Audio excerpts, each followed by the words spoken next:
I think we can all agree that exchanges shouldn't be the exchange, the clearinghouse, the custodian, and the broker-dealer all in one. I think that's probably true. I've been spending a lot of time thinking about what's the right next step. And for years I've said, look, separate custody from the exchange. And if you go to the centralized exchanges here in the United States, they don't think that's necessary. Sam Bankman-Fried, by the way, also didn't think that was necessary. Correct. I think regulators could do a lot by starting with every failure we've had in crypto, looking at the root cause. It doesn't matter whether it was in the US or abroad. What was the root cause of this particular failure?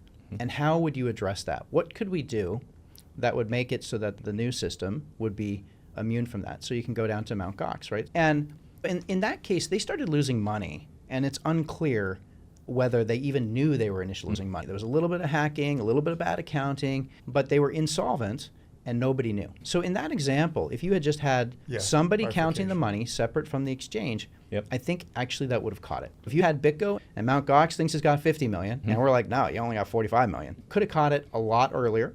People still would have lost some money, but probably not that much. Similarly, let's go to Quadriga CX, also an early generation. CEO of exchange runs away with all the money.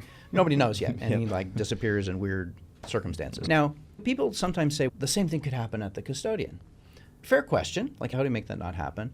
The difference between a BitGo custodian and these exchanges is that we have a fiduciary duty over the money. Now, what does that mean? So, look, there's a regulatory structure. There's a series of work that we do in concert with a regulator, overlooks what we do all the time. They know who we are. They know our personal finances.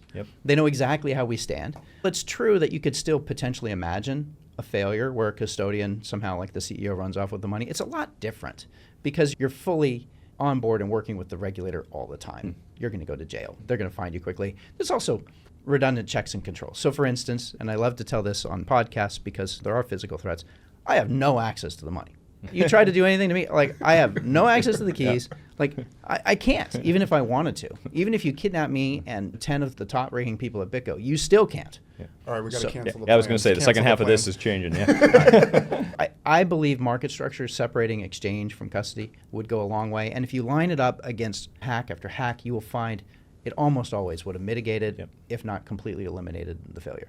We can talk about Bybit. Look, a lot of things Bybit was probably doing right. They were using a multi-sig wallet. They were dependent on a third-party vendor that they may not have fully vetted. One of the things that we have as a regulated agency, we have a third-party risk management thing. For those of us that are in the regulated firm, we hate this thing. Like everything we do we got to go figure out, is this vendor worthy of the type of security that we're offering? And it's certainly not a perfect practice at all, but there was an exposure there. But the other thing, and it really doesn't matter if they were using a BitGo wallet or any other type of wallet.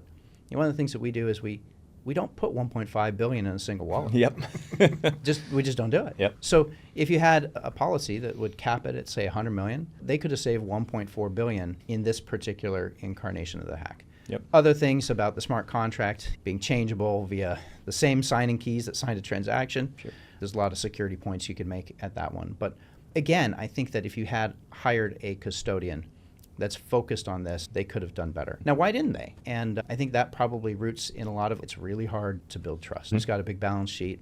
Who's got the right controls behind the scenes? Sometimes a vendor seems like it's the right one, and then it leads to failures.